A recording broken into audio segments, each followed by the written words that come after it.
Stiamo incidendo e personalizzando la sedia di Costantino, un bambino.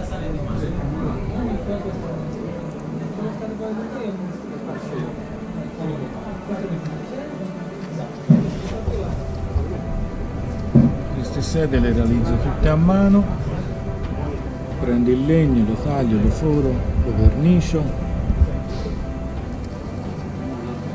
mordente acqua, gomma lacca, roba naturale, paglia naturale che vado a cogliere io,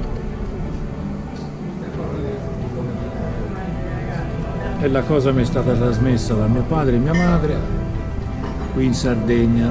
Sono nato a Cagliari e ho vissuto a Firenze e ora da grande ritorno nella terra d'origine.